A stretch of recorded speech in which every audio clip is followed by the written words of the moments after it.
Hello and welcome to yet another edition of Peer Chat right here on Times Television. This is the program where we challenge young people's points of view by sharing our own. Remember, Peer Chat is here for peer pressure, but the good kind. And as always, you're with me, Edita Soko, and my colleague, Gary Samati. And today, we are joined by very esteemed guests. First of all, we have Jifuniro Masamba, who is the brand manager of a Blantyre City Football Club. Welcome. Thank you very much.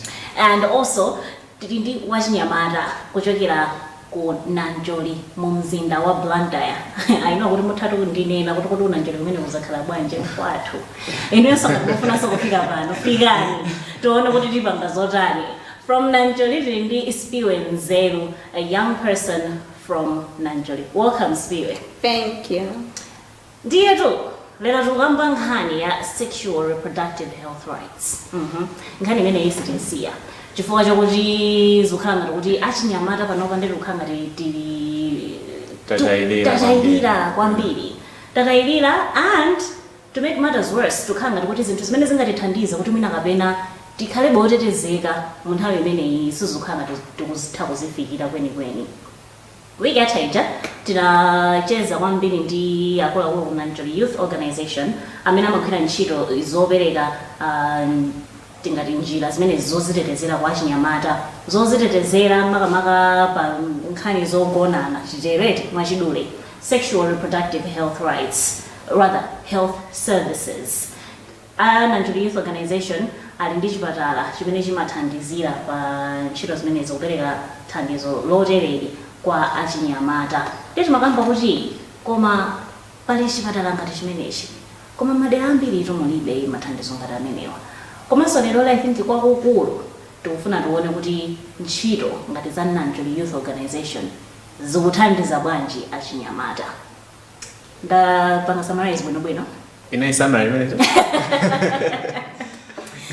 Koma you have explained bwinobwino, I think okay. Yeah. Then we should dive right in. Tiambe ndispiwe.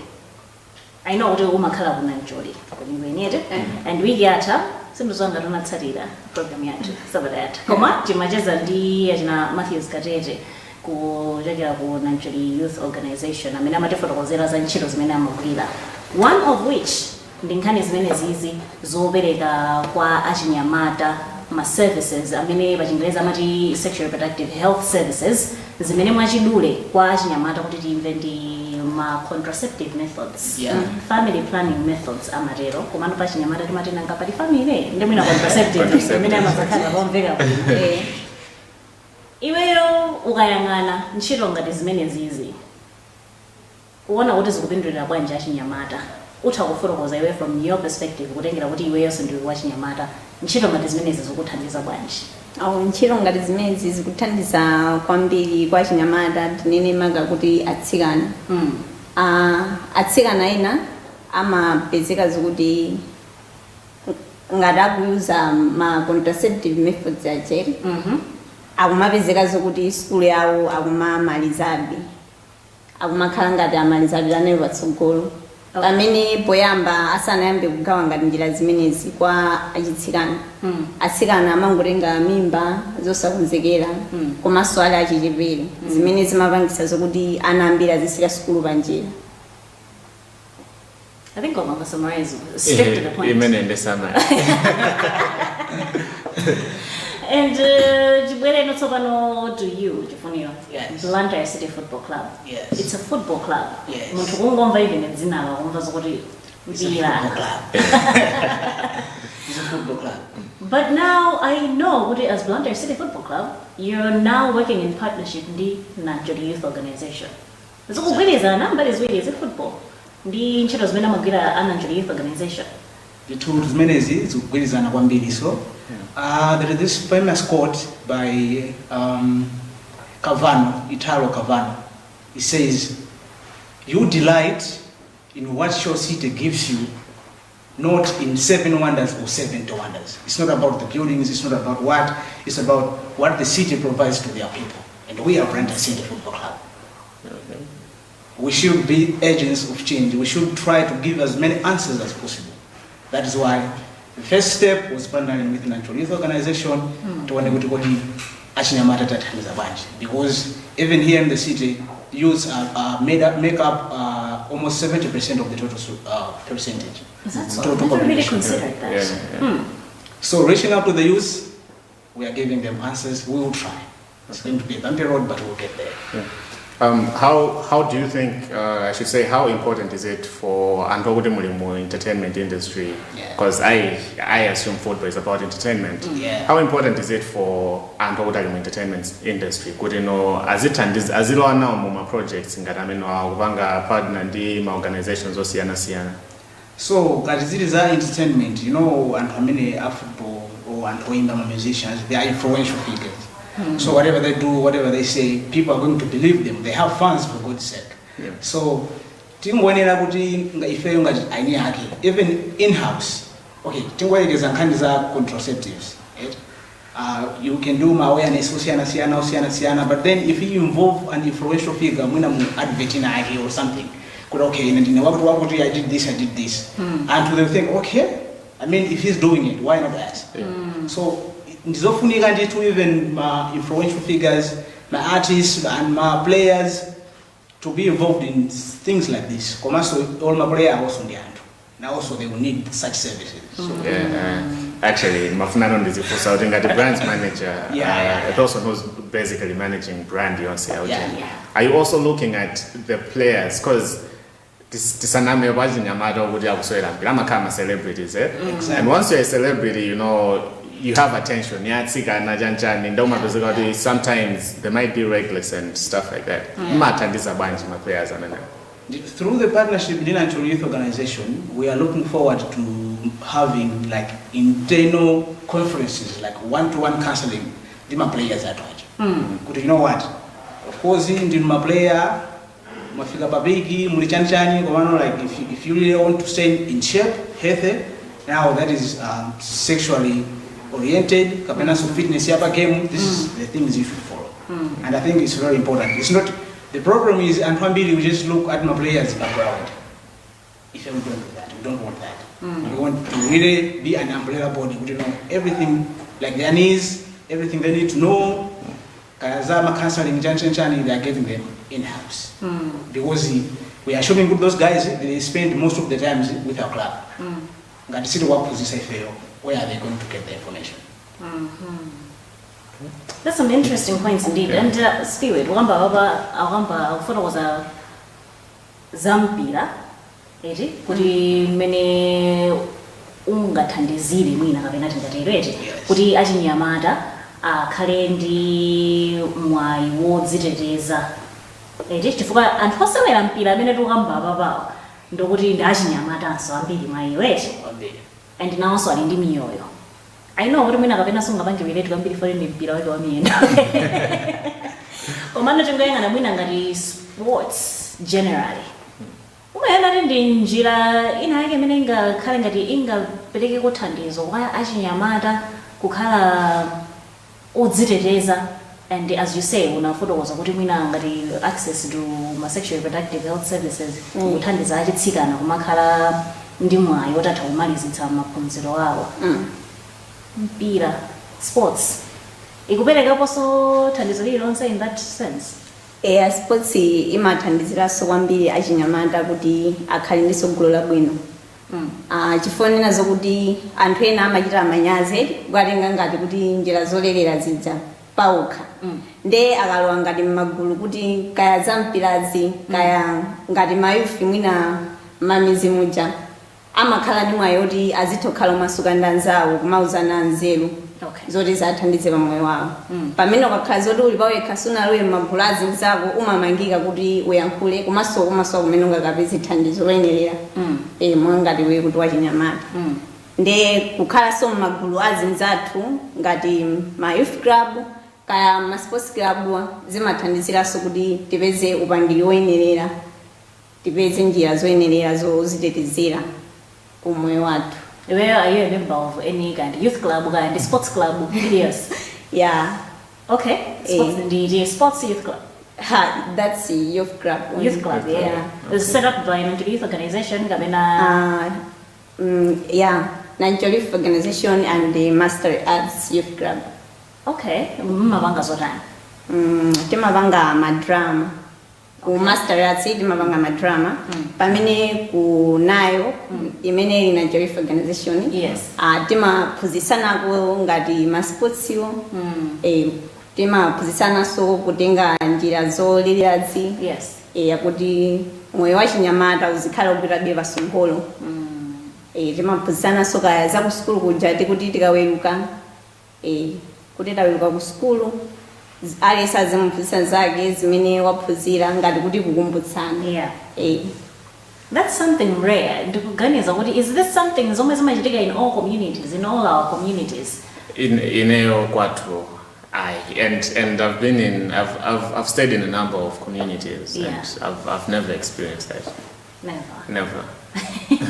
Is this something that, for instance, Blantyre City Football Club, you'd be interested, maybe, and all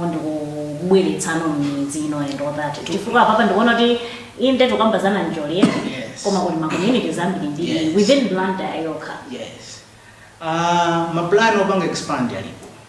We are looking to expand our base, commercial, whatever that we can offer, whatever that we can do to help the youth. And that's the whole point. Panopo, we have partnered with the City Council of Blantyre, which is the umbrella body that looks over Blantyre. They would say, Blantyre, we are free.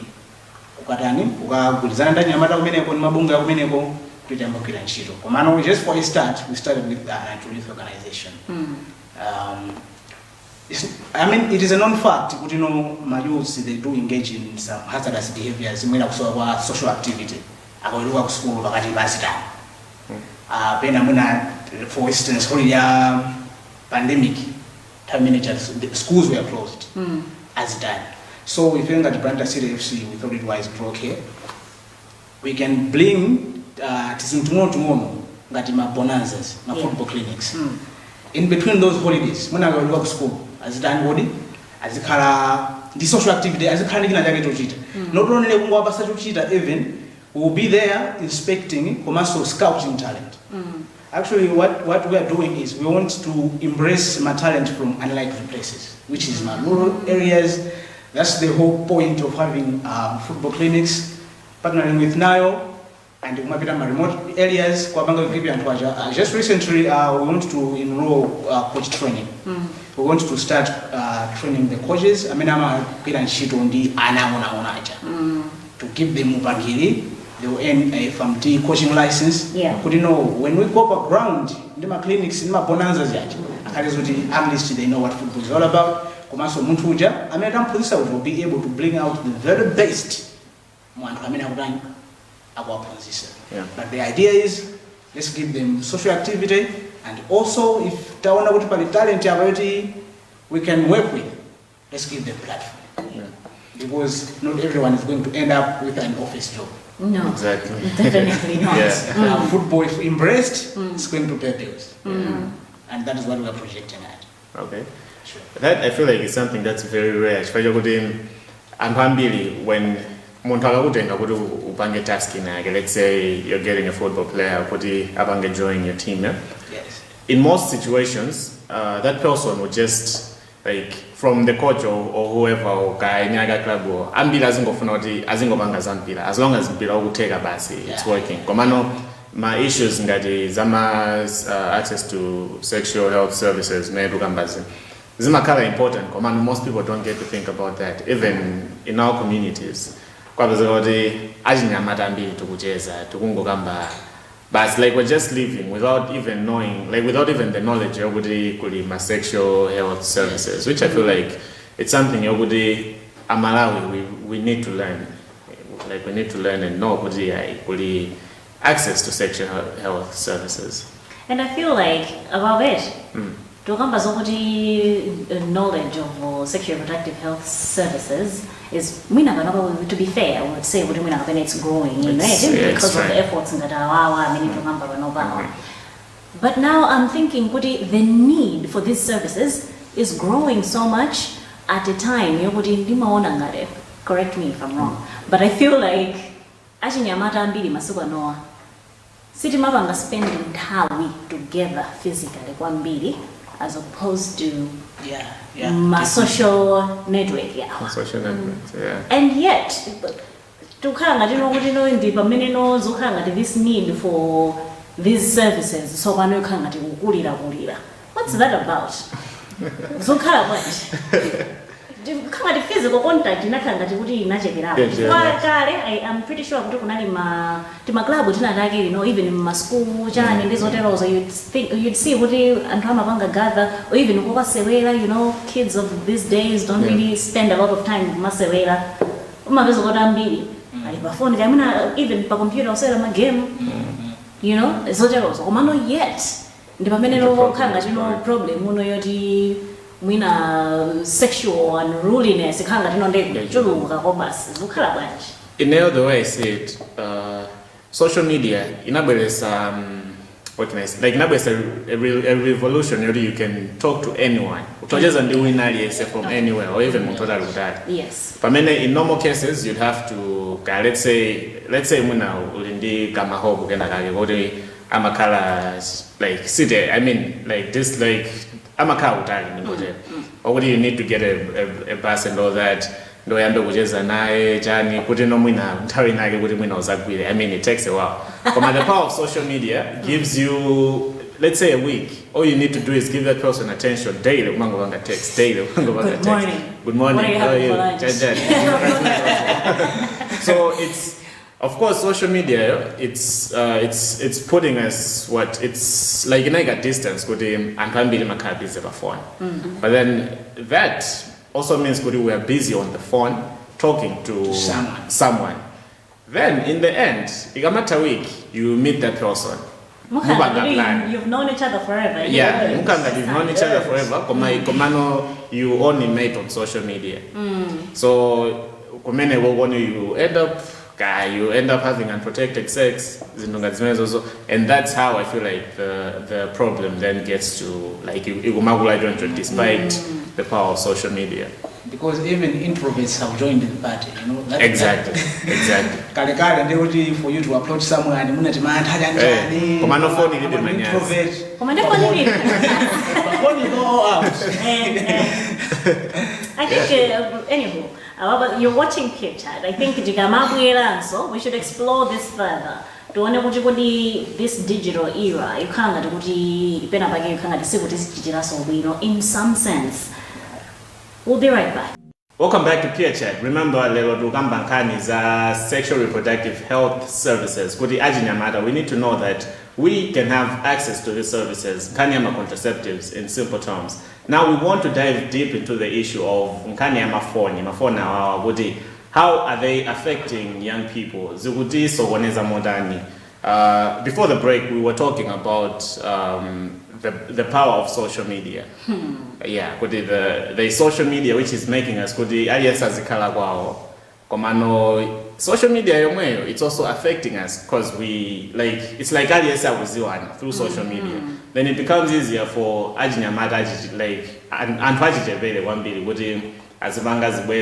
stuff like that because no one has access to this to my social media platforms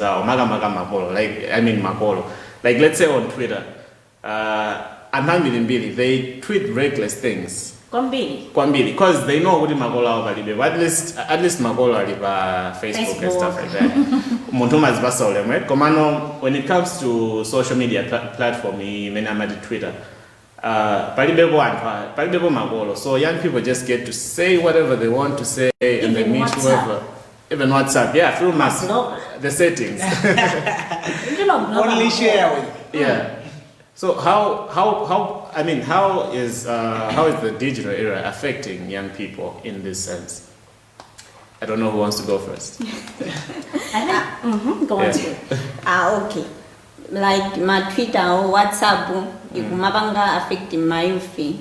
Chifukwa chonena zokuti samafuna zokuti akhale pambulo pazinzawe amakomedwa ndi foni ija amafuna zokuti azingocheza pa foni tani ma Twitter ajanda ndazinzawe mwina soti ali kutali komanso samakhala ndi mwayi woti azifusana ngati kuti kaya za ku skulu kuti skulu kuyenda bwanji kaya umaziteteza bwanji moyo wako monga ngati kaya nsikana kuti usatenge mimba kaya nyamata kuti usapereke mimba nde ma WhatsApp aja ma Twitter aja masiku ano akhala ngati kuti siabwino kwa achinyamata kumbali yoti yama kumanidwe malo amene tikuyenera kukhala kupeza njira zoyenerera zozitetezera ku moyo wathu nde tikuyenera zoti tizipezekabe m'magulu mwa azinza athu kuti tizipeza ma information yeniyeni oyenerera chifukwa zoti pa Twitter paja titha kumacheza mwina kaya tizuzana ndi nzathu kuti iwe kuyenera uziziteteza nchani kaya ukatenge mwina makondomu aja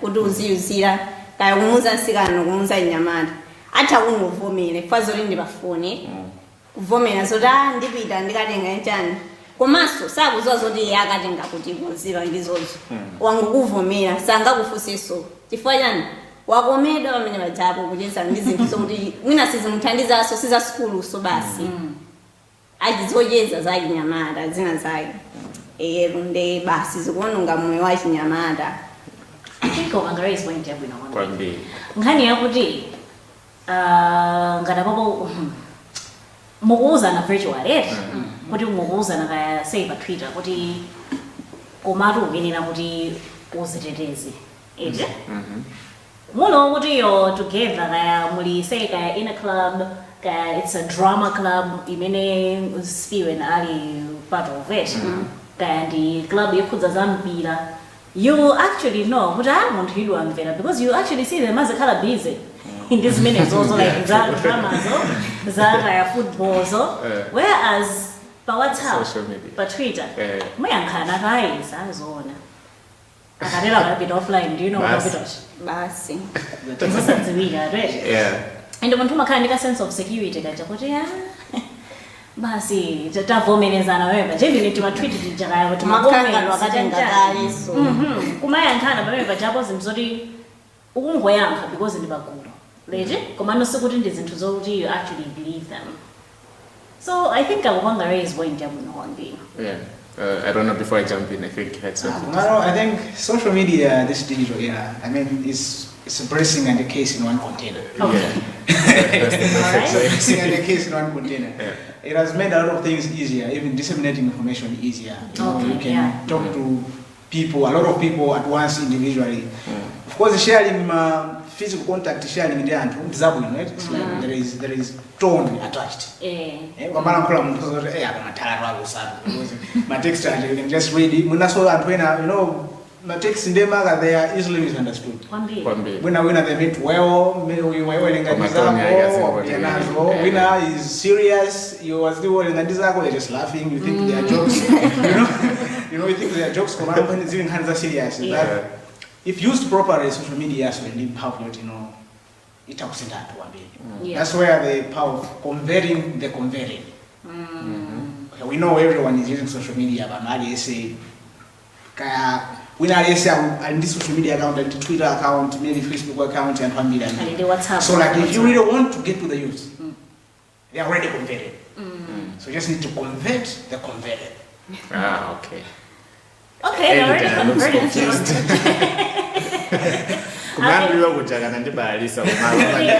convert the converted. I'm still confused, Neo. Okay. In terms of, let's use a virtual example of a converted youth. To use an example in Kwagwanji, maybe to get the message a bit clearer. Okay, what I'm stressing on is social media, if used properly. And how was into we know that. Yes. Of course, we have morals of their regulating, but still, muntu. Komano, we cannot cancel social media here. No, we can't. Exactly. In fact, you can't develop one thing. We cannot cancel it, but so, my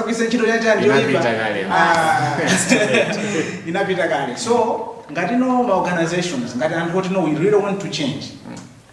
Let's use the same platform many people are attracted to. Which converted. They are already converted to social media. Yes. So if let's convert, they're converted. Instead of now I get sticking to old men.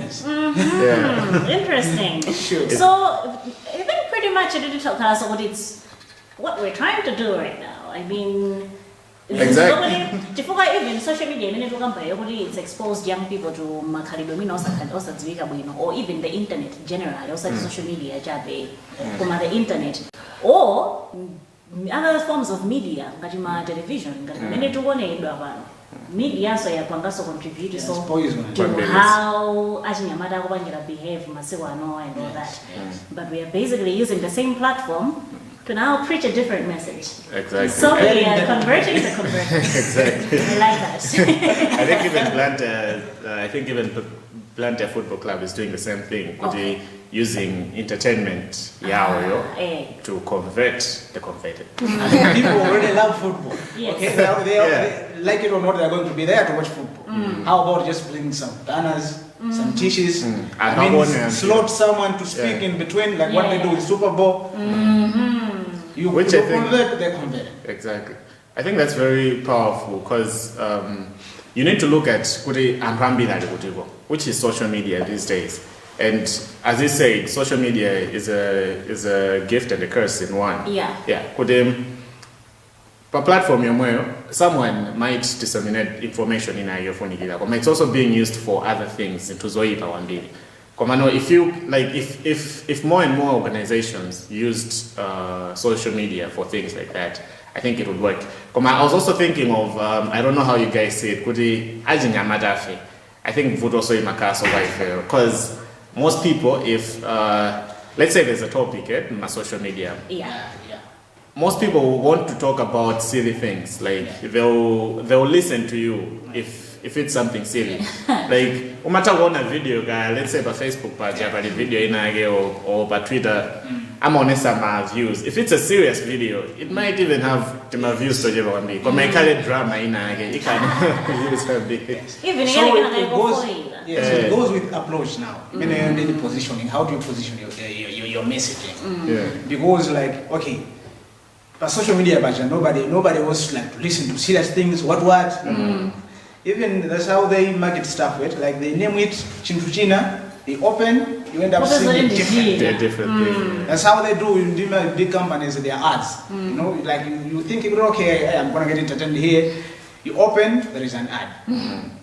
Let's just bring okay, we know what people love entertainment. Let's just bring some sort of entertainment and a serious message at the same time. Zodiak, just bring the fun while we are communicating something serious. I think it has also been used in the media and organizations like they have a function, and they come here. They do their comedy, people laugh. There is sense in that nonsense. Now, as young people, if you're social media users, and young people have this tendency of blaming like let's say organizations, we would say the organizations aren't doing enough. If you as young people who are the social media users, are we doing enough? Sexual rights, sexual reproductive health services. Are we creating enough awareness on my social media platforms? I would say that people are trying. Okay. They are trying. We shouldn't give up on us. They shouldn't give up on us, youths. You know, the message is there. The message is there. But Twitter badger, there is Twitter space. You see my topics people are talking about. Maybe they just, what I said, they just look like, they are good stuff. When you go in, I feel like, people are trying. The battle is not won yet. So, for as much as organizations are being they shouldn't give up. Now I'm thinking, social media, things is not steady and all that. Perhaps that could be a way that we could use in order to disseminate useful information. They're able to laugh and whatever, but at the end of the day, message it's been driven home. Exactly. I would love if most young people could be the minds behind my advertisements and I go for organizations. If organizations could work with most young people, and I'm only got into Zamisala. They would come up with something. They can something entertaining. With the first 5 seconds, it should gain someone's attention muntu kuti asiye zimene abanga ayangane TV yake kuti kodi muntu akuti chani, which is something silly. And family amakonda zinthu za silly kwambiri. He was talking about Twitter space. Yeah. It's ndingati, how do I put it? Ingati WhatsApp ikalendi like group conversation.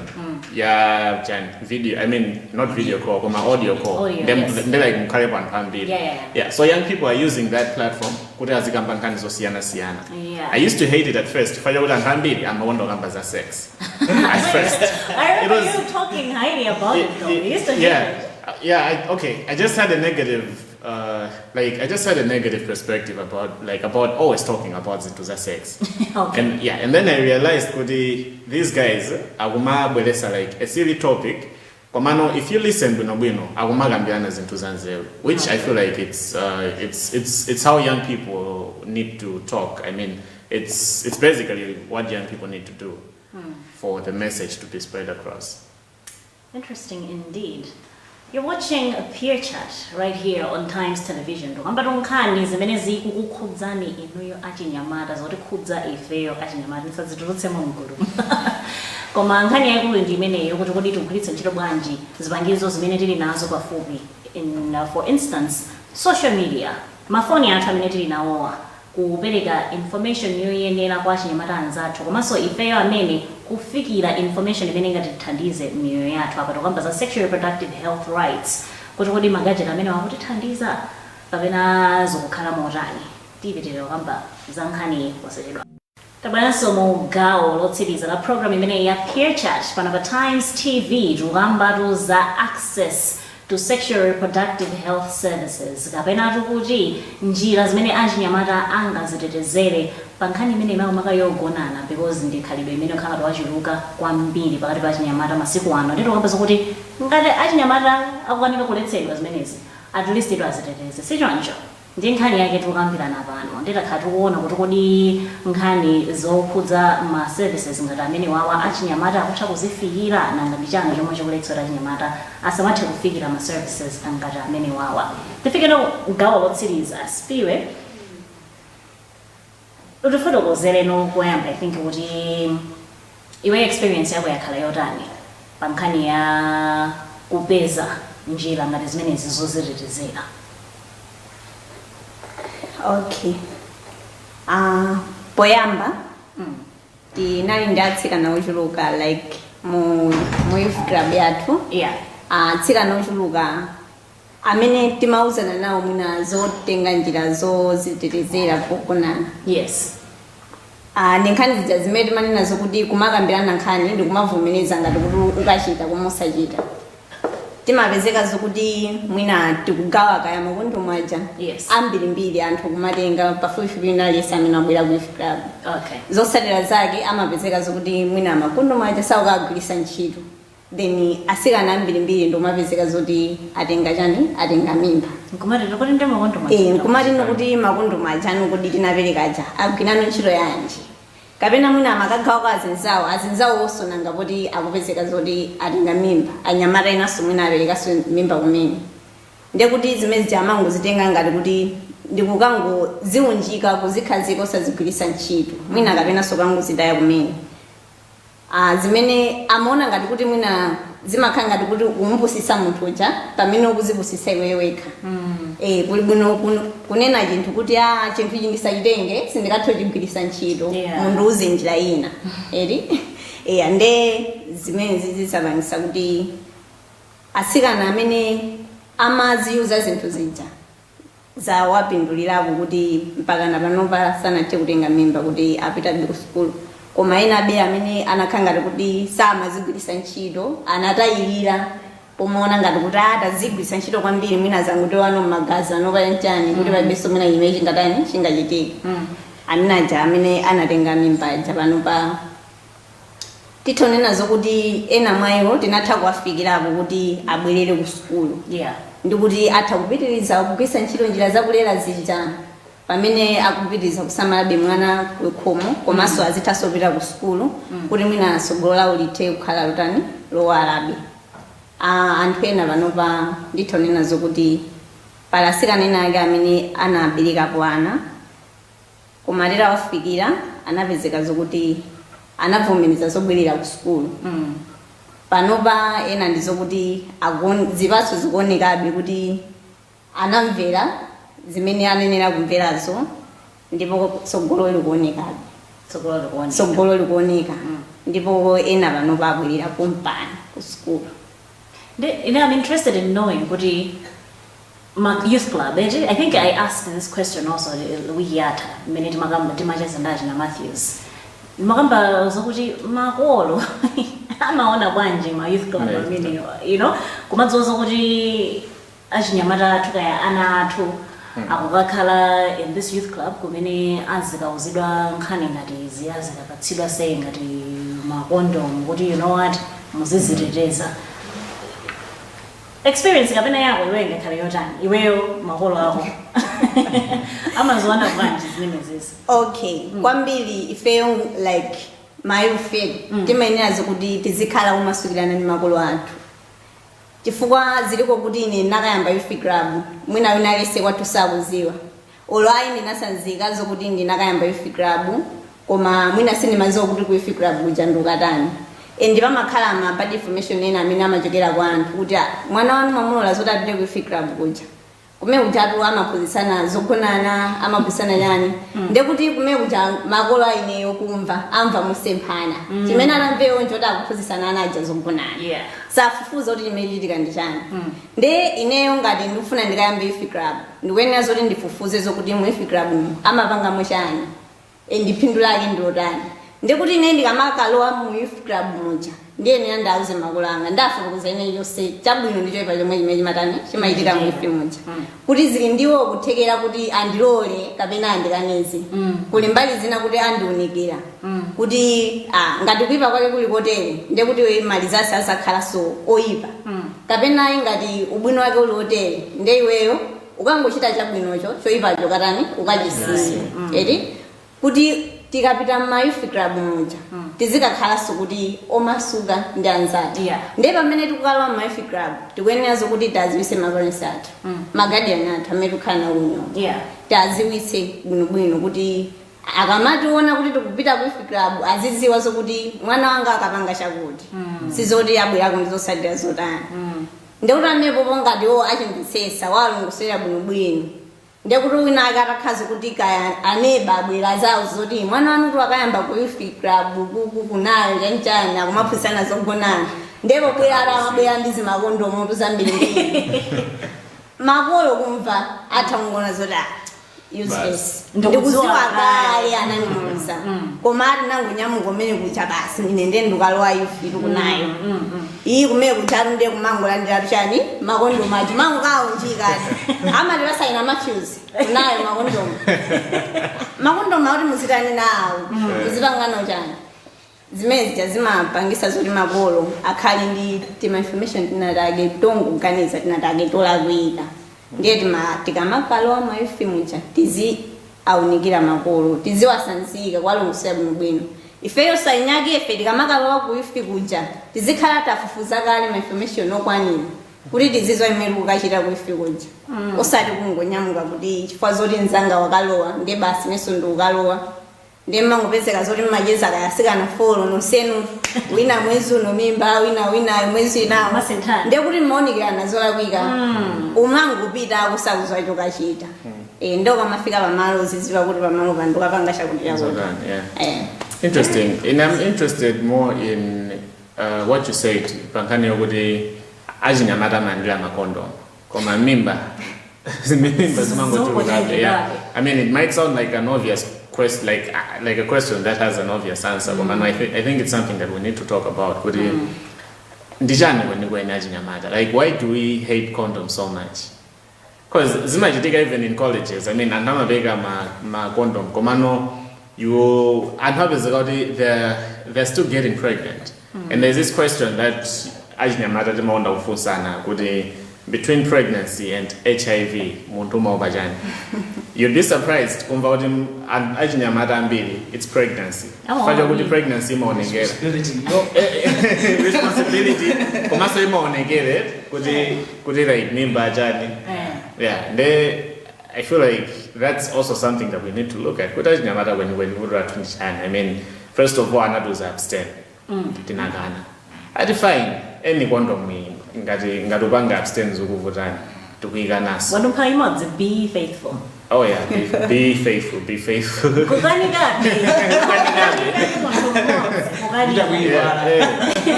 Kwambiri mwina achinyamata timakhazi kuti ngati tili pachibwezi paja timpoyamba titha kumayuza makondo maja bwinobwino kenako timakhazi kuti tajairana ifeyo tikungotengana ano ngati munthu ni nzake then imaona ngati ino kuti kondomu ija ndiyopanda ntchito atayizika nthawi yayitali nchani then anyamata samayamba kumalenga akundo Mibawa akufuna kuti Mungu panga brain I've never heard that.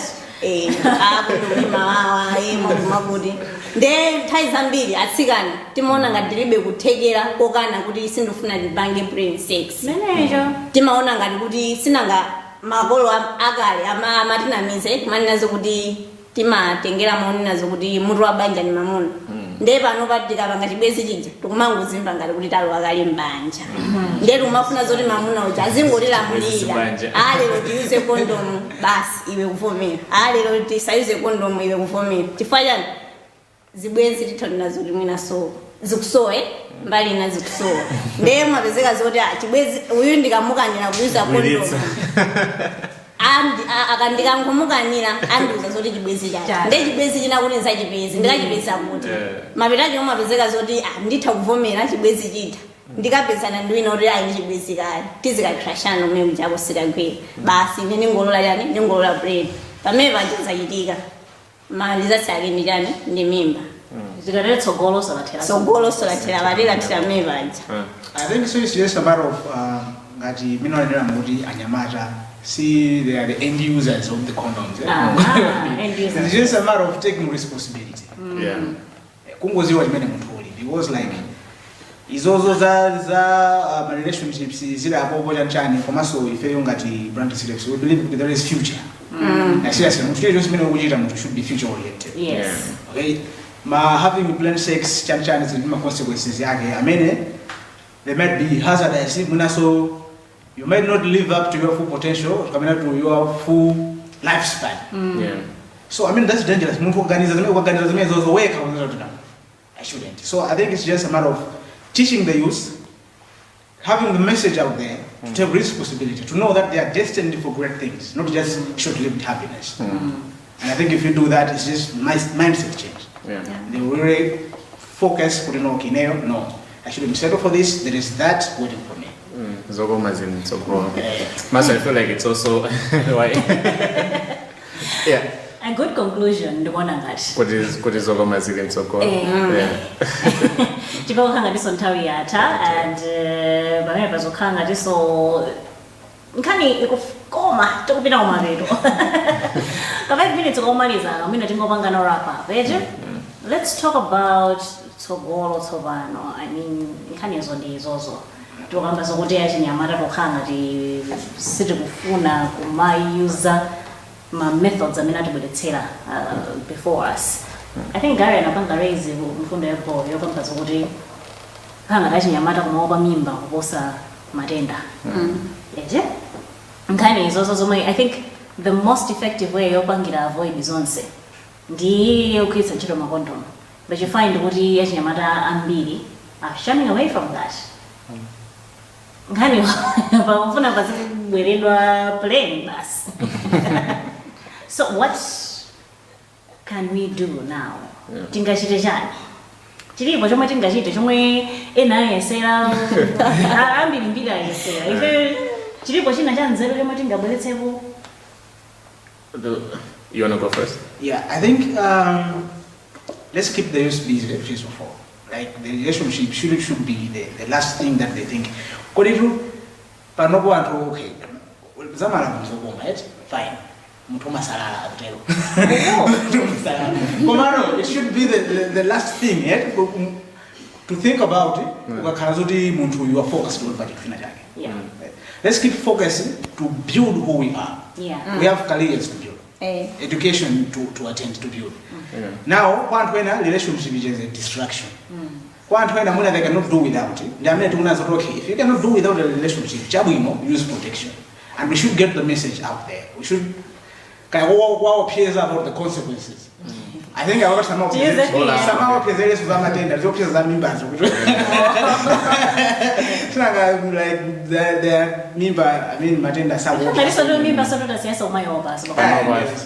should get the message out there, and please, we should be focused. They are great. You are destined for great things. Everyone, please, youth.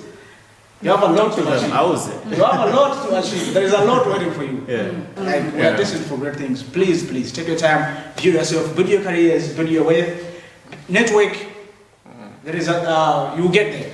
But even the plain sex, you get married, maybe you get a girlfriend, you are serious, you can operate. You can operate. Mama needs to speak. Maumaliza ndingofuna ulimbikisana ndali na maranzanga kuti ngati tineneze kuti tingamapeze kuti tizikuthilira pale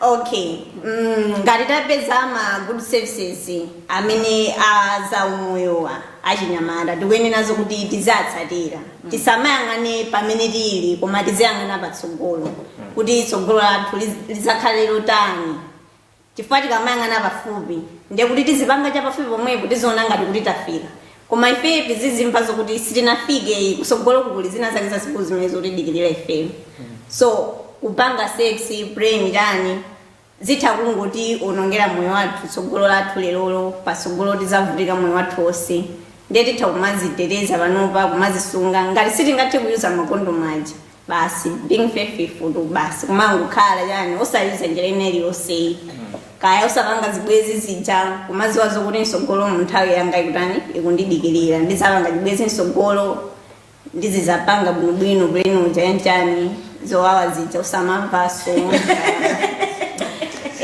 ndiye kwa maifanzanga komanso tizipezeka m'mayufi club kuti tizikhala omasuka pocheza ndi azinzathu tizikapeza mfundo zenizeni zoyenera zotithandiza moyo wathu wa tsiku ndi tsiku. Definitely. Guy, Tamaliza, any last words? Dingo, just very short. I think I've actually said this before in our previous talk about my sexual health rights. Yeah, exactly. So I feel like there's a need to change the message as well. Message because most young people are contraceptive. The first thing that comes to one's mind is condom because there's only yeah. You'd be surprised about a lot of other things, like let's say emergency pill. Yes. Yeah. And be some about my emergency pills. So they made a mistake. Then they had plain sex, and then the next day they are worried. And they'll do nothing about it. 3 months later, and yet if that person in knowledge, I just have to go and get a pill, which they say you don't have to do that. I'm not a health expert, but that's what they say. Komano, in case that happens, you are supposed to take an emergency pill. Yeah. Komano, young people, because we do not have the knowledge. But contraceptives, or even as young people, we're supposed to do this also. But so I feel like we need to also change the message. Like, of course, the condoms, business also. We need to accept yeah, so we'll keep doing so we find use condoms, but then give them an alternative view as well. But the contraceptive, if this has happened, you can do this. If this has happened, you can do that. That I know. Thanks. And I think your woman is running, so I should put in my 2 cents. Yes, please. I think the most important thing, I'll just bring everything that you guys have said, Pamotsi. Yeah. I think it's really important. First of all, just love yourself. Exactly. Love yourself. You will be very interested in protecting yourself. Uziteteza both from Nkhani, so if you're a girl, Nkhani yokuti ngabimba udakaliwa chichipere uzisokonezera tsogolo lako kapena ngati nyamata upereka mimba udakali wachichepere mukatero mukhala mwina ndi ma obligation okuti mukhala ndi kamfana kena lake niyo kuti nanonso muniso afana nkale zosayenda. Or worst case scenario mutenga matenda zazi mudakali achichepere. So let's be safe. Mvetsetsa kuti wewe kufuna zotani moyo mwako. Ngati uli ndi maplani amtsogoleni ake, focus on those plans, build yourself. Focus. And then Yes, please. you can be able to live your life however you want to. Mapirwagi. A rich, healthy person. Exactly. Imagine like 10 years from now, Muntu, you should be rich. Could like you've achieved all the goals that you had set out in your life, and then as I realize you won't get to live that wealth because it's very depressing. Zosayenda. I think Yeah, because we're getting heavy now. But thank you so much for watching, and many thanks to Jifunyo Masamba from Blantyre City Football Club. Thank you very much. Thank you very much, you and Zero. What do I say, Zero? Thank you. And as always, you are with me, Erita Soko, and my colleague, Gary Samati. Always remember, peer chat is here for peer pressure, But the good kind. Until next time.